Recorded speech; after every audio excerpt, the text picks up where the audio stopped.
कल संसद भवन का उद्घाटन होने जा रहा है, विपक्ष की पार्टियां इसका विरोध कर रही है, क्या कहेंगे आप?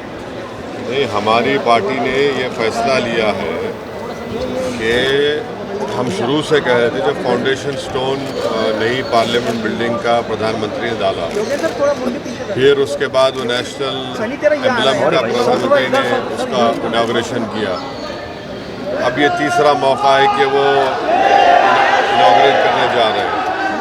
तो हमारा शुरू से बोलना ये है कि स्पीकर कस्टोडियन होता है लोकसभा का, और प्राइम मिनिस्टर जो है वो एग्जीक्यूटिव का हिस्सा है, स्पीकर लेजिस्लेचर का हिस्सा है, जुडिशरी सीजीआई है। तो प्रधानमंत्री बहैसियत एग्जीक्यूटिव गैर ज़रूरी के लेजिस्लेचर के डोमेन में इंटरफियर कर रहे हैं, और हमारे संविधान में सेपरेशन ऑफ पावर्स हमारे संविधान के बेसिक स्ट्रक्चर का हिस्सा है। तो हमारा बोलना ये है कि प्रधानमंत्री इसका इनॉग्रेशन स्पीकर साहब ओम बिरला के ज़रिए कराए और उनको करने दें, और वो ऐसा करते हैं तो मैं पार्टी से शिरकत करेगी।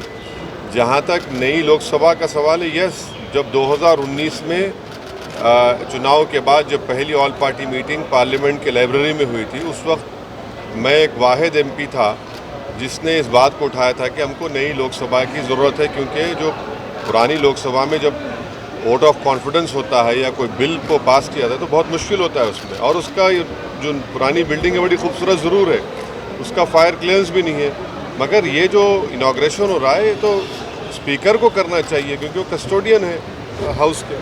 राजदंड को भी लेकर बातचीत की जा रही है। छोड़िए ना, ये तो सब चलते रहता है। रोज आज नागपुर में आपकी जनसभा है, क्या मायने निकाला जाए इसके लिए कि क्या चुनावी प्रचार के तौर पे देखा जाए? ये पार्टी के प्रोग्राम है, पार्टी के प्रोग्राम को आए हैं, पार्टी को स्ट्रेंथन करने के लिए हमारी जिम्मेदारी है, हमारे जिम्मेदार लोग काम कर रहे हैं, तो आए हैं।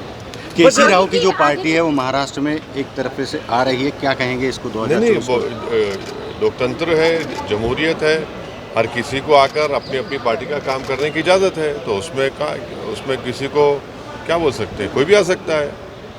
केरल में जितने भी मंदिर हैं वहाँ पे आरएसएस की जो शाखाएं होती हैं उस पर बैन लगाने की बातचीत की गई है, सरकार कह रही है। मुझे नहीं मालूम, मैं तो आपसे सुन रहा हूँ, मुझे नहीं मालूम। मेरठ में जो हुआ उसके बारे में कुछ कहेंगे आप? मेरठ में तो एक झूठा इल्ज़ाम लगाया गया है। हमारे कॉरपोरेटर्स पूरे खड़े हुए, गैर ज़रूरी तौर पर बीजेपी के लोग वहाँ पर एग्रेसिवनेस दिखाए, गैर ज़रूरी तौर पर गाली गलौज किए और दबाने की कोशिश किए, मगर हम बीजेपी के लोगों से कहना चाहेंगे कि एमआईएम से मत करिए आप। अगर आप इस तरह करेंगे तो फिर हम भी आपका जवाब देंगे जमहूरी तरीके से। आपकी पार्टी शिरकत नहीं करेगी कल के? हाँ, हमने कहा है ना, अगर प्रधानमंत्री स्पीकर से कराते हैं तो हम बराबर जाएंगे, क्योंकि लोकसभा का कस्टोडियन जो है वो स्पीकर है। प्रधानमंत्री बड़े नहीं है लोकसभा में, स्पीकर बड़ा है, लीडर ऑपोजिशन बड़ा नहीं होता है, इसीलिए तो लोकसभा का सेक्रेटेरिएट अलग है, लोकसभा का सेक्रेटेरिएट अलग है, लोकसभा अलग ही है, वो लेजिस्लेचर का हिस्सा है। Theory of separation of powers में एग्जीक्यूटिव अलग है, इंडिपेंडेंट है, जुडिशरी इंडिपेंडेंट है, एग्जीक्यूटिव और लेजिस्लेचर अलग है। ये प्रधानमंत्री सब में चले आ रहे हैं, तो वो जाए, उनका नाम तो आ गया ना फाउंडेशन प्लेग पे, स्पीकर को कराए, ओम बिरला से कराए, क्या होगा? आसमान तो नहीं गिरने वाला है ना, आसमान तो नहीं गिरेगा।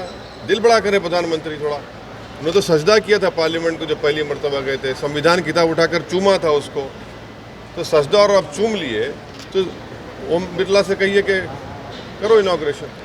बाइकआउट गैंग सर बोल रहे हैं आप लोगों को? हाँ? बाइकआउट गैंग बोला जा रहा है भाजपा ऐसा की है तरफ ना, से। शाम में 6 बजे और रात में 9 बजे ये सो कॉल्ड नेशनलिस्ट बैठते हैं टीवी के ऊपर, ये 6 PM 9 PM नेशनलिस्ट है, ये मैं शुरू से कह रहा हूँ लोगों को, उनका काम है।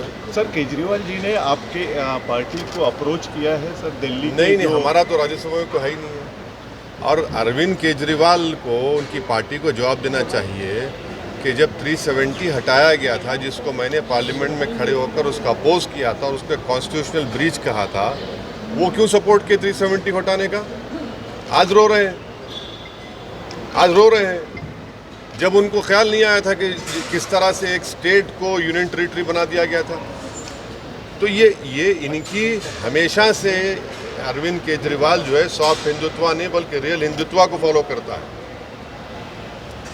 और बीजेपी से बड़ा अपने आप को हिंदुत्व का लीडर बनाने के। अब देखिए क्या हो रहा है, अब लड़ते रहिए। अब तो ऑर्डिनेंस जो सरकार ने इशू किया है वो अनएथिकल है, मगर लीगली उनको राइट है ऑर्डिनेंस इशू करने का। अब सुप्रीम कोर्ट में जाएंगे, वहाँ पर सरकार बोलेगी कि हम पार्लियामेंट बिल ला रहे हैं। अब लड़ते रहिए, अब आप 24 आ जाएगा। तो ये तो इनको सोचना चाहिए था कि उन्हें 370 के साथ क्यों साथ दिया सरकार का। भारत के संविधान में जो 18 साल और 21 साल का जो हो जाता है तो उनको शादी करने का राइट है। तो ये जैसा एक कहावत है कि जब मियाँ बीवी राजी तो क्या करेगा काजी। ये कौन होते हैं लव जिहाद के कानून पे बनाने वाले? कैसे बनाएंगे आप, कैसे प्रूफ करेंगे?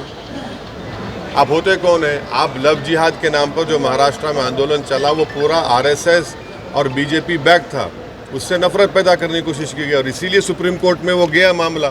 सुप्रीम कोर्ट ने कहा कि जिन जिन नेताओं ने उस सभा में, उन सभाओं में बकवास भाषण किया, हेट स्पीच, केस बुक किया, एफआईआर होना चाहिए, अरेस्ट होना चाहिए वो लोग। आप क्या लव जिहाद का बात कर रहे हैं? नौकरी की बात क्यों नहीं करते? आप रोजगार की बात करिए, किसान मर रहा है उसकी बात करिए, अब उस पर बात नहीं करेंगे। और पूरा ये बीजेपी बैक प्रोग्राम था महाराष्ट्र में, जितने सभाएं हुई है पूरा गवर्नमेंट बैक था, आरएसएस बैक था प्रोग्राम, और उसमें एक ही मकसद था कि एक समुदाय, मुस्लिम समुदाय के खिलाफ नफरत को भड़काया जाए। तो क्या आरएसएस नफरत फैला रहा है? क्या फूल बरसा रहे हैं? फूल बरसा रहे हैं। उनका जो ओथ होता है वो ओथ क्या है बताइए? आप पढ़े होंगे ना, आप तो नागपुर के हैं, हमसे ज़्यादा पढ़े होंगे।